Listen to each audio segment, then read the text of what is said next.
बच्चों, पिछले लेक्चर में हमने आपको बता दिया था कि ये जो शाई वेव फंक्शन है उसको आप इस तरह से रिप्रेजेंट कर सकते हैं और हमने वेव फंक्शन का सिंपलेस्ट फॉर्म लिया है। वेव फंक्शन इससे भी ज़्यादा कॉम्प्लिकेटेड होता है, लेकिन हम लोग एक सिंपल बिल्डिंग ब्लॉक ले रहे हैं और इससे हम लोग देखते हैं कि क्या हम लोग श्रोडिंगर इक्वेशन की तरफ लॉजिकली पहुंच सकते हैं कि नहीं। कोई भी मैटर होता है, उस मैटर के साथ मैटर वेव एसोसिएटेड होता है। हर मैटर के लिए जो वेव फॉर्म होगा उसका फॉर्म, उसका एक्सप्रेशन कुछ अलग होगा, लेकिन वो जो भी फॉर्म होगा वो इस तरह के फॉर्म का लीनियर कॉम्बिनेशन होगा, इसी का सुपरपोजिशन होगा। तो ये वाला जो वेव फॉर्म है ना, जो simplest form of wave function है, आप कह सकते हैं कि ये बेसिक बिल्डिंग ब्लॉक है। इसी को आधार बना करके, इसी को फाउंडेशन बना करके आप different types of complicated wave functions represent कर सकते हैं। अब उसका मैथमेटिक्स और कॉम्प्लिकेटेड हो जाएगा। अभी ये वाला जो मैथमेटिक्स है ये भी अपने आप में कम कॉम्प्लिकेटेड नहीं है, इसलिए हम लोग एक बहुत ही सिंप्लीफाइड केस लेंगे। और पिछले लेक्चर में डिटेल में हमने ये बताया कि ये जो वेव फंक्शन है, इस वेव फंक्शन में उस मटेरियल ऑब्जेक्ट, उस इलेक्ट्रॉन, उस पार्टिकल के बारे में बहुत सारा इंफॉर्मेशन छिपा हुआ है, जो भी इंफॉर्मेशन आप पता कर सकते हैं under the constraints of uncertainty principle. यानी कि अनसर्टेनिटी प्रिंसिपल को ध्यान में रखते हुए जो भी कुछ आप इस पार्टिकल के बारे में पता करना चाहते हैं, उसके मोमेंटम के बारे में, उसके पोजिशन के बारे में, उसके एनर्जी के बारे में, सब कुछ आप इस वेव फॉर्म से पता कर सकते हैं यूजिंग मैथमेटिकल ऑपरेशंस। आप इसको डिफरेंशिएट, इंटीग्रेट कुछ कुछ करिएगा तो आपको पार्टिकल के मोमेंटम, पोजीशन, उन सब के बारे में इंफॉर्मेशन मिलेगा। तो अब आप कहिएगा कि इस वेव फंक्शन में तो मुझे कहीं मोमेंटम, एनर्जी दिख ही नहीं रहा है। देखो कैसे नहीं दिख रहा है, ये क्या है, के है। तो के हम लोग जानते हैं क्या होता है, वेव नंबर। एक वेव इक्वेशन में तो इसको हम लोग ऐसे लिख दें, k equal to 2 pi by lambda. बिल्कुल सही। हम लोग जानते हैं कि किसी भी मैटर वेव के लिए लैम्डा क्या होता है, h अपॉन पी। तो इसको ऐसे लिख दें 2 pi by H into P, यानी कि k को हम लोग लिख सकते हैं p upon h cross. Omega होता है 2 पाई न्यू, एंगुलर फ्रीक्वेंसी है, तो न्यू को हम लोग ऐसे लिख दें 2 pi into energy upon h। हम लोग जानते ही हैं एनर्जी ऑफ अ वेव क्या होता है, E equal to h nu होता है। तो न्यू की जगह हम लोग लिख देते हैं E बाई एच। अब ये जो 2 पाई बाई एच है ना, देखो ये अब क्या कर सकते हैं, h बाई 2 पाई कर दीजिएगा तो ये हो जाएगा E बाई एच क्रॉस। तो wave function psi x t को हम लोग ऐसे लिख सकते हैं a into e to the power i by h cross p x minus e t, क्योंकि हम लोग जानते हैं k is equal to 2 pi by lambda होता है और लैम्डा होता है h अपॉन पी। उसी तरह हम लोग ये भी जानते हैं कि ओमेगा होता है 2 पाई न्यू, तो इसको लिख दिया हमने 2 पाई ई अपॉन एच। तो हम लोगों ने ओमेगा को ई के टर्म्स में लिखा और के को पी के टर्म्स में लिखा, ऐसे लिख सकते हैं। अब कुछ बच्चे बोल सकते हैं कि सर इस वेव फंक्शन से तो हमें एग्जैक्ट वैल्यू ऑफ पी या एग्जैक्ट वैल्यू ऑफ ई मिल रहा है, तो ये अनसर्टेनिटी प्रिंसिपल को कहीं वायलेट तो नहीं कर रहा है। देखो बच्चों, ये बिल्कुल वायलेट नहीं कर रहा है। थोड़ा सा मैथमेटिकल ये है, लेकिन मैं आपको बता देता हूँ। एक्चुअली जो रियल लाइफ में जो भी वेव होता है ना, वो इस तरह का परफेक्ट साइनोसॉइड नहीं होता है। मान लीजिए कि आपको दे रखा है कि ये एक इलेक्ट्रॉन है जो इस बॉक्स में कंटेन्ड है, और बॉक्स मान लीजिए कि 0 से 10 सेंटीमीटर के बीच में है। तो जब आप इससे एसोसिएटेड मैटर वेव बनाइएगा तो वेव कैसा बनेगा, वेव पैकेट टाइप का कुछ बनेगा, ऐसा ऐसा ऊपर नीचे कुछ जाएगा, उसके बाद ये इसका एम्पलीट्यूड 0 हो जाएगा, इधर 0 हो जाएगा। ये कहलाता है वेव पैकेट। क्या इस वेव पैकेट में कोई सिंगल मोमेंटम p या सिंगल लैम्डा है क्या? नहीं। आप देख रहे हैं कि इस वेव पैकेट में ये किससे बना हुआ है, ये 2 या 2 से ज़्यादा साइनोसॉइडल वेव के इंटरफेरेंस से बना हुआ है। जिस तरह आप लोग साउंड वेव्स में बीट्स वगैरह देखते हैं ना, तो कुछ कुछ ऐसा ही यहाँ पे हो रहा है।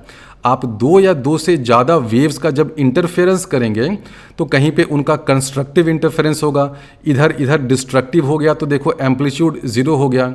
तो इस वेव को अगर आपको रिप्रेजेंट करना है, ये बेसिकली वेव पैकेट हो गया ना, क्योंकि इस पैकेट के बीच में ही ये वेव है, इसके पीछे या आगे नहीं है। तो इस वेव पैकेट को रिप्रेजेंट करने के लिए आपको इस तरह के 2 या 2 से ज़्यादा वेव्स को ऐड करना पड़ेगा, उनका सुपरपोजिशन करना पड़ेगा।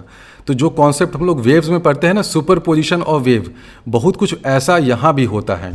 आपने एक ये सिंपल साइनोसॉइडल वेव लिया, ये जो साइनोसॉइडल वेव है अपने 2-3 भाई बंधु के साथ मिल करके इस तरह का वेव पैकेट बनाएगा। तो एक्चुअली रियल लाइफ में जो भी मैटर होता है उसके साथ जो एसोसिएटेड मैटर वेव होता है वो इतना सिंपल नहीं होता है। हम लोग अभी सिर्फ मैथमेटिकल कैलकुलेशन के लिए इतना simplified version of wave form ले रहे हैं। जो एक्चुअल वेव फॉर्म होता है वो कुछ इस तरह का हो जाता है। समेशन आई कर दीजिए, ए आई यहाँ कर दीजिए, अच्छा आई नहीं के करते हैं क्योंकि आई तो हम लोगों ने पहले ही यूज़ कर लिया है, अच्छा के भी नहीं करेंगे। अब नोटेशन की इतनी कमी हो जा रही है, समेशन ओवर आर कर देते हैं, a r into e to the power i upon h cross, यहाँ कर देते हैं p r x minus e r t. तो ये आपको क्या बता रहा है कि इस तरह के बहुत सारे वेव्स हैं, उनका आपने लीनियर कॉम्बिनेशन लिया है। लीनियर कॉम्बिनेशन लेने के बाद जो आपको एक वेव मिला ना, वो ये वाला वेव फॉर्म इसको रिप्रेजेंट कर रहा है। तो इसमें आप देख रहे हैं कि बहुत सारे मोमेंटम है, बहुत सारे एनर्जी हैं। इस वेव फॉर्म पे जब आप ऑपरेटर लगाएंगे तो आपको कभी P1 मिल सकता है, कभी आपको P2 मिल सकता है, कभी P3 मिल सकता है। और ये क्यों मिलता है? क्योंकि अनसर्टेनिटी है। अनसर्टेनिटी क्या कहता है? अनसर्टेनिटी ये कहता है कि आप एक्सपेरिमेंट करने के पहले ये नहीं जानते हैं कि आपको मोमेंटम P1 मिलेगा या P2 मिलेगा। लेकिन अनसर्टेनिटी का मतलब ये बिल्कुल नहीं है कि आपने जब मोमेंटम मेजर किया तो आपको P1 प्लस माइनस 0.01 आ गया, ये नहीं होता है। ये सब डिटेल में हमने पिछले लेक्चर में आपको समझा दिया है। तो इन जनरल वेव फॉर्म जो होता है वो इस तरह का होता है, it is linear combination of many such waves. अब इस तरह के खूंखार टाइप के फंक्शन के साथ काम करना बहुत मुश्किल हो जाएगा। अभी इसके साथ ही काम करना मुश्किल होता है बच्चों को, तो इसलिए हम लोग इसको भूल जाते हैं। और ये जो बेसिक बिल्डिंग ब्लॉक है ना, जो सिंप्लीफाइड वर्जन है अज्यूमिंग की एक परफेक्ट साइनोसॉइडल टाइप का वेव है, इसी के साथ काम करते हैं। आपको इस तरह का जब वेव फंक्शन दिया हुआ है तो इस वेव फंक्शन से आप मोमेंटम और एनर्जी कैसे फाइंड करेंगे? बहुत सिंपल है। इस मैथमेटिकल फॉर्म को देखकर ही आपको लग रहा होगा, मान लीजिए कि आपको कोई दे दे e to the power a x और आपसे पूछे कि बेटा इसमें से a को जरा निकाल के बताओ, a की वैल्यू क्या होगी। तो आप क्या कर सकते हैं, इसको जरा डिफरेंशिएट कर दीजिए विथ रिस्पेक्ट टू x, तो क्या मिल जाएगा a times e to the power a x. तो आपको a बाहर में मिल गया ना, आपके काम की चीज आ गई। तो आप देख रहे हैं कि यहाँ पर p है और यहाँ पर e है। आपको इस वेव फंक्शन से p और e निकालना है, एक्सट्रैक्ट करना है। तो क्या करिएगा, ये जो वेव फंक्शन दे रखा है उस पर मैथमेटिकल ऑपरेशन करिएगा, कुछ ऑपरेटर लगाइएगा, इस पर ऑपरेशन करिएगा। किस तरह का ऑपरेशन? इस फंक्शन को डिफरेंशिएट करिएगा। बस ध्यान ये रखना कि ये जो फंक्शन है वेव फंक्शन, दो वेरिएबल का फंक्शन है, x और t का। वेव इक्वेशन भी जब हम लोग क्लास 11 में पढ़ते हैं तो वहाँ भी बताता हूँ मैं कि वेव इक्वेशन जो है वो दो वेरिएबल का इक्वेशन है, x का और t का। तो जब भी हम लोग डेरिवेटिव की बात करते हैं तो वहाँ भी हम लोग पार्शियल डेरिवेटिव की बात करते हैं ना, इस तरह से del y by del x, यानी कि डिफरेंशिएट कर रहे हैं वेव फंक्शन को with respect to x keeping t constant. Del y by del t का मतलब क्या हुआ, इस पार्शियल डेरिवेटिव का differentiate with respect to t keeping x constant. तो ये जो शाई फंक्शन है इसको अगर हम लोग x के रिस्पेक्ट में डिफरेंशिएट करें कीपिंग t कांस्टेंट, तो देखो क्या होगा, del psi by del x करोगे तो क्या होगा, ये a तो रहेगा ही, एज इट इज कांस्टेंट है भाई, तुम बाहर निकल जाओ। ये देखो क्या है यहाँ पे पी एक्स है, तो x के रिस्पेक्ट में डिफरेंशिएट कर रहे हैं तो x के साथ जो कोएफिशिएंट है i by h cross p, ये सब के सब बाहर निकल आएंगे। तो निकल जाओ भाई, तो ये बाहर निकल गया तो हो जाएगा i by h cross into p. अंदर में क्या बचेगा, e to the power i by h cross, ये सब कुछ एज इट इज वही रहेगा। तो अंदर में जो एज इट इज ये रह गया और ये a हो गया, इन दोनों को मिला करके हम लोग वापस क्या बना सकते हैं, शाई फंक्शन बना सकते हैं। तो हमने क्या दिखा दिया, del psi by del x this is equal to i by h cross into p into psi. यानी कि इस वेव फंक्शन को आप x के रिस्पेक्ट में अगर डिफरेंशिएट करिएगा तो आपको क्या मिल जाएगा, i by h cross P into psi, ये मिल गया। यानी कि आपको P की वैल्यू मिल गई। और ध्यान रखना यहाँ पर आपको P की वैल्यू एग्जैक्ट इसलिए मिल रही है क्योंकि हमने एक परफेक्ट साइनोसॉइडल वेव ले लिया है। जनरल केस में क्या होता है, यहाँ पर समेशन होता है, बहुत सारे P1, P2, P3 होते हैं, तो आपको एक पर्टिकुलर P उतनी आसानी से नहीं मिलेगा। ठीक है, उसमें फिर आपको एक्सपेक्टेशन वैल्यू, एवरेज वैल्यू, वो सब लेना पड़ता है, वो काफ़ी डिटेल हो जाता है। लेकिन इस सिंप्लीफाइड केस के लिए तो आप देख रहे हैं ना कि अगर आप इस शाई फंक्शन को with respect to x differentiate करिएगा तो आपको ये मिल गया। इसको अगर हम लोग एक बार और डिफरेंशिएट कर दें तो क्या मिलेगा, बहुत सिंपल है। एक बार और डिफरेंशिएट करने का क्या मतलब है, इधर भी कर दीजिए डेल बाई डेल एक्स इधर भी किया और इसको भी किया, ये p कांस्टेंट है, तो ये क्या हो जाएगा del psi by del x, ये हो जाएगा। इसको जब एक बार और डिफ्रेंशिएट करिएगा तो फिर से आपको आई बाई एच क्रॉस और p मिल जाएगा। आपने ये देख लिया कि del psi by del x यानी कि शाई फंक्शन को x से डिफ्रेंशिएट करने का मतलब ये होता है कि आप i by h cross into p से उसको मल्टीप्लाई कर दो और psi function as it is आ गया। अब आप क्या कर रहे हो, इस चीज़ को एक बार और डिफ्रेंशिएट कर रहे हो, इधर भी कर रहे हो तो ऑब्वियसली इधर भी कर दो, इधर भी हमने डिफरेंशिएट कर दिया। तो इस शाई को जो हम लोग फिर से एक बार डिफरेंशिएट करेंगे विथ रिस्पेक्ट टू एक्स तो क्या हो जाएगा, फिर से एक बार आई बाई एच क्रॉस पी आ जाएगा ना, और उसके बाद शाई तो आ ही जाएगा। तो जब हम लोग इसको डबल डिफरेंशिएट करेंगे तो इधर क्या मिल जाएगा, इधर हो जाएगा del square psi by del x square, ये डबल डेरिवेटिव हो जाएगा। इधर क्या हो जाएगा, इसका स्क्वायर हो जाएगा इंटू शाई। स्क्वायर करने का मतलब क्या है, आई स्क्वायर होता है -1, तो ये हो जाएगा minus P square by H square और इधर आ गया शाई। अब ये हम लोग सब क्यों कर रहे हैं, ये मैं इसलिए कर रहा हूँ ताकि आपको मैं बता सकूँ कि अगर आपको मोमेंटम चाहिए या मोमेंटम का स्क्वायर चाहिए तो इस वेव फंक्शन से आप कैसे डिराइव कर सकते हैं। आप इसको with respect to x differentiate करिए, आपको पी मिल जाएगा, मोमेंटम मिल जाएगा। अब ये मोमेंटम और एनर्जी हमें क्यों चाहिए, हम लोग धीरे धीरे श्रोडिंगर इक्वेशन की तरफ बढ़ रहे हैं। वही श्रोडिंगर इक्वेशन जो इतना खतरनाक है कि बहुत सारे टीचर्स बस ऊपर से बोल कर चले जाते हैं या दिखा के भाग जाते हैं। मैं कोशिश कर रहा हूं कि आपको उस श्रोडिंगर इक्वेशन का एक लॉजिकल फाउंडेशन मिले, लॉजिकल रीजनिंग मिले कि इसका ओरिजिन कहाँ से आया। मैं उसको एग्जैक्टली डिराइव नहीं करूंगा क्योंकि मैं उसको डिराइव कर ही नहीं सकता हूं, वो मेरे औकात से बहुत ऊपर की चीज़ है डिराइव करना। मैं बस उसका एक प्लॉजिबिलिटी आर्गुमेंट दूंगा कि बेटा ऐसे ऐसे देखो, ये लग रहा है ना सही, तो ये प्लॉजिबल हो सकता है कि श्रोडिंगर इक्वेशन इस रास्ते आया। इस शाई फंक्शन को 2 बार डिफरेंशिएट करोगे तो आपको ये मिल जाएगा minus P square by H square शाई। इसको थोड़ा अलग करके रख लेते हैं, बहुत सिंपल है। इस फंक्शन को, इस एक्सपोनेंशियल को 2 बार डिफरेंशिएट करोगे, एक्स के साथ देखो क्या है, आई बाई एच क्रॉस पी है ना, तो ये वाला फैक्टर 2 बार आएगा। बस देखो यही देखो, i by h cross p, ये फैक्टर 2 बार आएगा तो हो जाएगा i square -1 p square by h cross, और डिफरेंशिएट करने के बाद आप वापस उसी शाई पे पहुंच रहे हो तो आपको ये शाई मिल जाएगा। तो ये वाला जो हो गया ना वेव फंक्शन का double derivative with respect to x, इसको देख लो, अलग कर लो, रख लो। इसी तरह अगर हम लोगों को एनर्जी चाहिए यहाँ से तो क्या करेंगे, बहुत सिंपल है। हमने with respect to x differentiate किया तो हमें मोमेंटम मिल गया।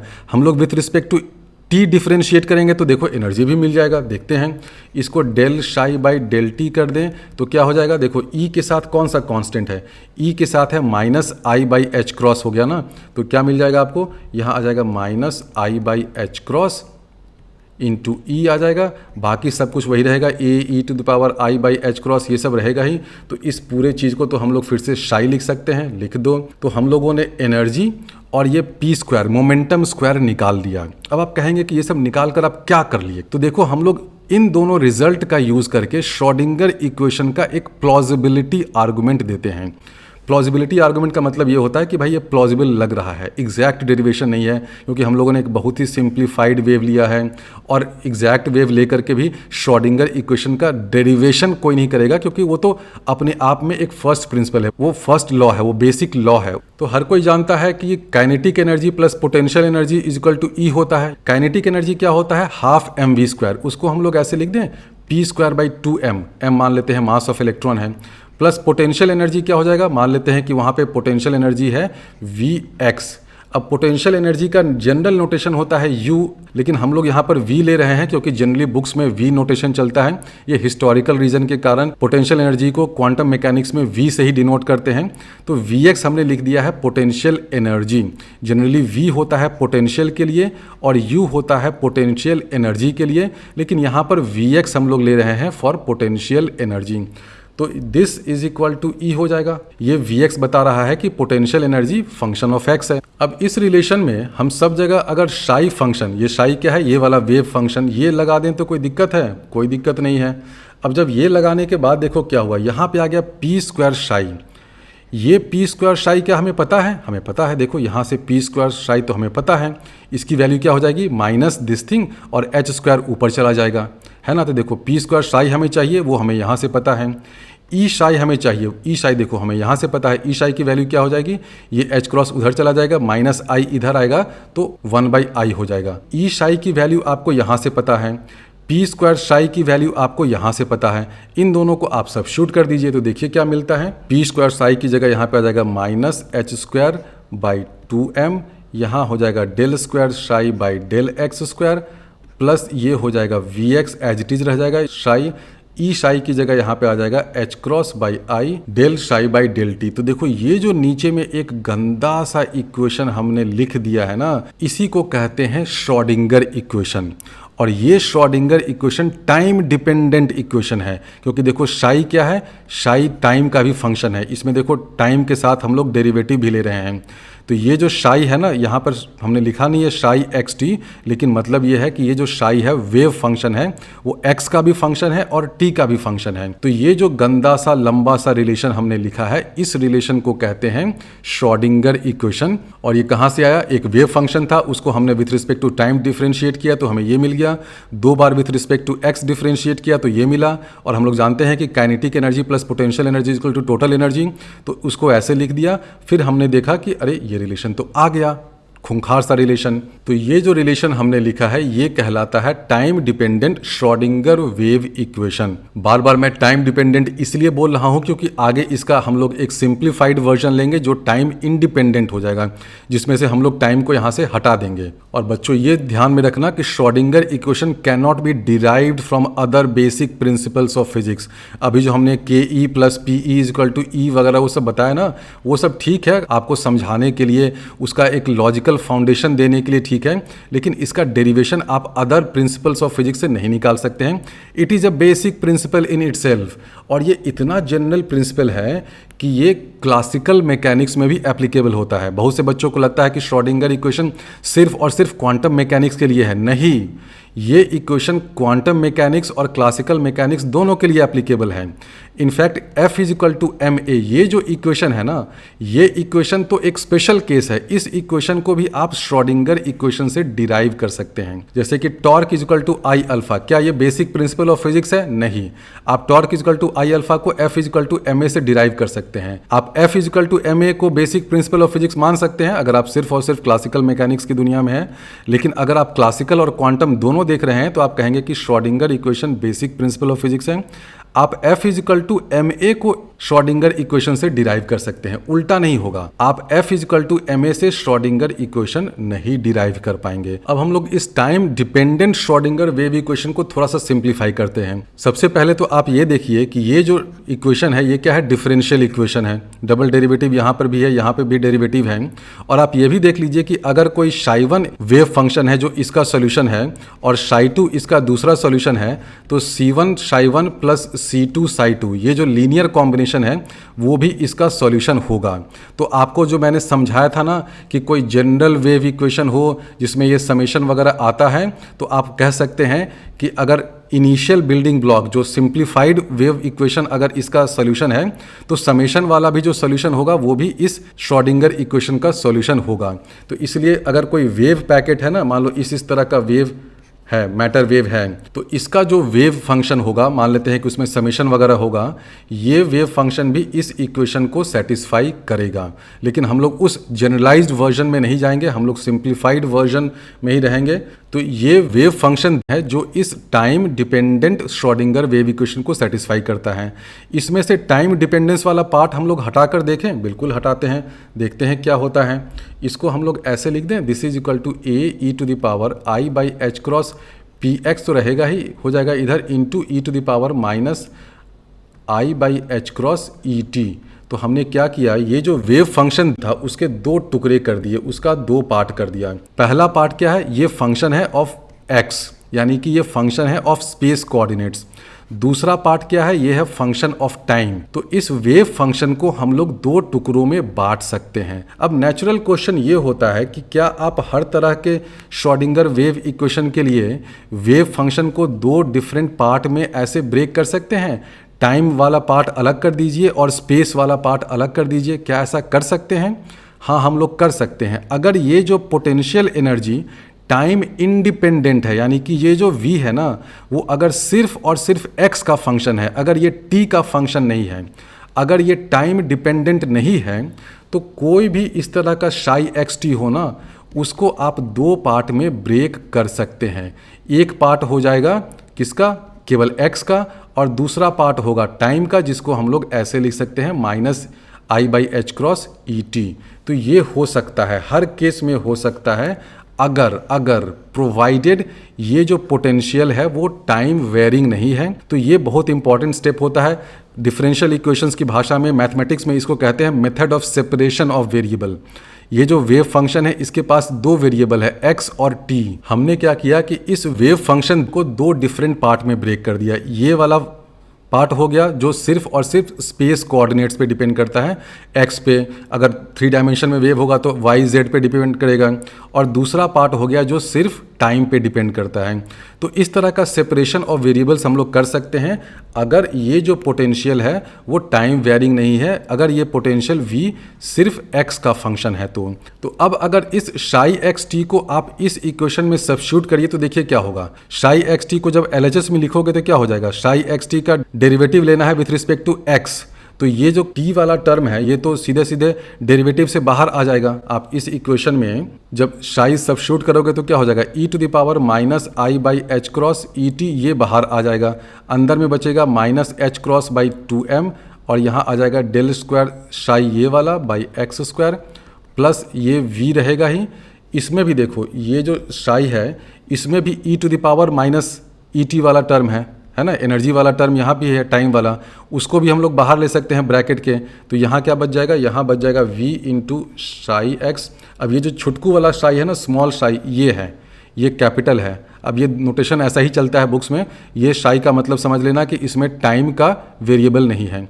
तो v साई एक्स हो गया। इधर क्या हो जाएगा, इधर देखो del psi x by del t जब करते हैं तो ये क्या आता है, -i/h×e होगा, तो इधर हो जाएगा -i/h×i इंटू आई हो जाएगा -1, और ये माइनस कैंसिल हो जाएगा, h×h× कैंसिल हो जाएगा और एक e बचेगा, यानी कि इधर मिल जाएगा आपको this is equal to e times psi x t, यानी कि साई एक्स इंटू e⁻i/h×et।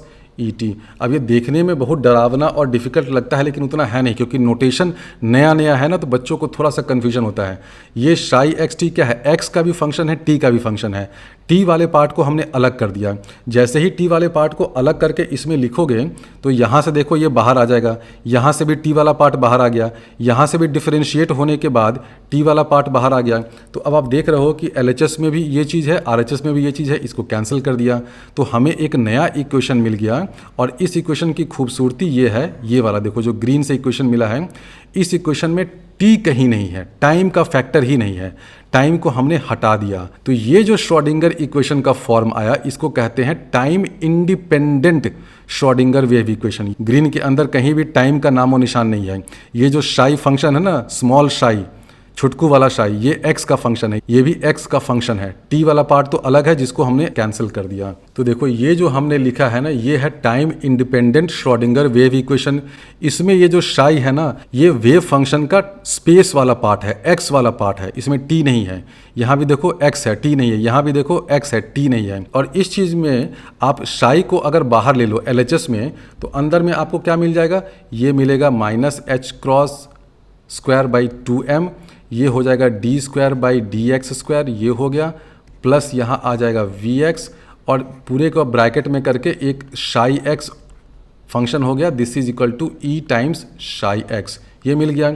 अब ये जो चीज़ है ना इसको कहते हैं ऑपरेटर, इसको कहते हैं Hamiltonian operator. Advanced classical mechanics में भी इसका यूज होता है, ये होता है h psi x, this is equal to E हो गया एनर्जी, एक नंबर होगा 10 जूल 15 जूल, कुछ जूल्स में एनर्जी होगा, ई टाइम्स साई एक्स। तो यहाँ से आप ये भी देख रहे होगे कि साई एक्स एक आइगन वेक्टर या आइगन फंक्शन की तरह ऑपरेट कर रहा है। आइगन वेक्टर क्या होता है, अगर A एक मैट्रिक्स है, मान लो n/n या 3/3 मैट्रिक्स है, और x एक नॉन जीरो कॉलम वेक्टर है such that AX is equal to lambda times x, यानी कि x जो वेक्टर है उस x वेक्टर पे A मैट्रिक्स ऑपरेट करेगा तो आपको वेक्टर x मिलेगा multiplied by some constant lambda, ठीक है।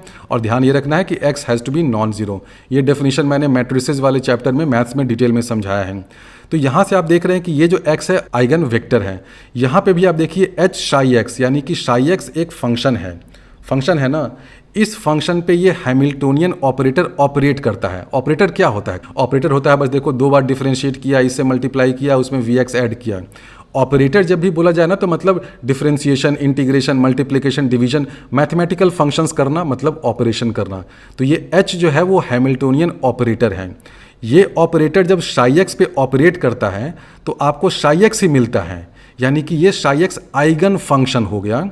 psi x मिलता है, साथ ही साथ आपको E की वैल्यू मिलती है, और ये E हो गया energy of that wave function. तो psi x देखो क्या हो गया, ये psi x हो गया आइगन फंक्शन। आइगन फंक्शन नाम कहाँ से आया? आइगन वेक्टर से आया। बहुत इंपॉर्टेंट ये इक्वेशन है, और ये इक्वेशन हम लोग को इसलिए भी याद है, हमारे पूरे बैच को मोस्ट प्रोबेबली याद होगा कि जब हम लोग IIT में गए थे तो केमिस्ट्री में फर्स्ट वीक में, मुझे लगता है कि फर्स्ट लेक्चर में ही जो केमिस्ट्री के प्रोफेसर थे ना, उन्होंने ये लाइन लिख दिया था, ये इक्वेशन लिख दिया था। और मुझे लगता है कि 90% बच्चों को ये इक्वेशन समझ में नहीं आया था। वैसे भी हमें केमिस्ट्री से कोई खास प्यार नहीं था, लेकिन जो बचा खुचा जो 5-10% भी मोहब्बत केमिस्ट्री के लिए बचा हुआ था ना, वो भी इस इक्वेशन को देखने के बाद ख़त्म हो गया। अब वो जो प्रोफेसर साहब थे अपनी तरफ से तो पूरी मेहनत कर रहे थे, मोस्ट प्रोबेबली आई थिंक उनका शायद फर्स्ट या सेकेंड ईयर ही था टीचिंग प्रोफेशन में, लेकिन इस इक्वेशन को देखने के बाद हम लोगों का और बहुत सारे बच्चों का केमिस्ट्री के प्रति जो भी थोड़ा बहुत प्यार बचा हुआ था सबके सब खत्म हो गया। अभी भी हम लोग के बैच के जब स्टूडेंट्स आपस में मिलते हैं, हम लोग मिलते हैं, तो इस इक्वेशन को लिख करके एक दूसरे का मजाक उड़ाते हैं कि देखो वो हैमिल्टोनियन याद है। किसी को समझ में नहीं आता कि ये होता क्या है, लेकिन इसको अगर आप सिस्टमेटिकली धीरे धीरे प्यार से समझे तो समझ में आ जाएगा कि ये कहाँ से आया। psi x फंक्शन को हम लोग इस तरह से लिख सकते हैं कि भाई एक स्पेस पार्ट है, एक टाइम पार्ट है। टाइम पार्ट को अलग कर दिया तो हमें सिर्फ स्पेस पार्ट का इक्वेशन मिला। तो ये हो गया h psi x equal to E psi x। और इसमें जो psi x है ना, ये कहलाता है आइगन फंक्शन। बहुत से बुक्स में इसी को वेव फंक्शन भी लिख देते हैं। स्ट्रिक्टली स्पीकिंग ये सही टर्म नहीं है। वेव फंक्शन पूरा होता है, देखो वेव फंक्शन में दोनों चीज़ होगा, x भी होगा t भी होगा, लेकिन बुक्स में कभी कभी इसी वाले पार्ट को, सिर्फ x वाले पार्ट को ही वेव फंक्शन लिख देते हैं। वो इसलिए लिख देते हैं क्योंकि वेव फंक्शन का यूज जनरली हम लोग क्या करते हैं, प्रोबेबिलिटी फाइंड करने के लिए। तो इसका जब मॉडुलस लोगे और स्क्वायर करोगे, इसका मॉडुलस लेके स्क्वायर करोगे, तो देखो ये जो एक्सपोनेंशियल वाला पार्ट है e⁻⁻i थीटा कुछ भी हो, इसका तो मॉडुलस क्या होता है, एक्सपोनेंशियल में 1 ही होता है। तो इसके कारण प्रोबेबिलिटी में कोई फर्क नहीं आ रहा है। तो इसलिए कुछ बुक्स में इसी psi x को वेव फंक्शन लिख देते हैं, लेकिन ध्यान ये रखना कि ये जो psi x है ये वेव फंक्शन नहीं, आइगन फंक्शन है। वेव फंक्शन क्या होगा, this psi x multiplied by this time function e⁻⁻i/h cross et। Wave function को हम लोग ऐसे लिख सकते हैं, function of space into function of time. Function of space इसलिए लिख रहे हैं क्योंकि अभी तक तो देखो हम लोग 1 डायमेंशनल वेव की बात कर रहे हैं। हम लोग एज्यूम कर रहे हैं कि जो मैटर है या जो पार्टिकल है वो x डायमेंशन के अलॉन्ग ही मूव कर सकता है, या उसका लोकेशन जो है वो x डायमेंशन के अलॉन्ग ही है। लेकिन 3 डायमेंशन में जब हम लोग जाएंगे तो क्या हो जाएगा, जहाँ जहाँ देखो हमने d²/dx² किया है ना, वहाँ पर आपको derivative with respect to y और विथ रिस्पेक्ट टू z भी लेना पड़ेगा। जब हम लोग 3 डायमेंशन में चले जाएंगे, यानी कि x y z कोऑर्डिनेट है, तो ऑब्वियसली देखो ये इक्वेशन कहाँ से आया था, यहाँ से आया था ना, p² plus potential energy Vx is equal to E, यहीं से आया था। देखो सारा जो श्रोडिंगर इक्वेशन है उसकी उत्पत्ति, उसका ओरिजिन तो यहीं से हुआ है। तो जब आप 3 डायमेंशन में जाएंगे तो p² क्या हो जाएगा, p² क्या हो जाएगा, ये हो जाएगा px² plus py² plus pz²। px² हमने फाइंड किया, ये क्या आया, d²/dx²।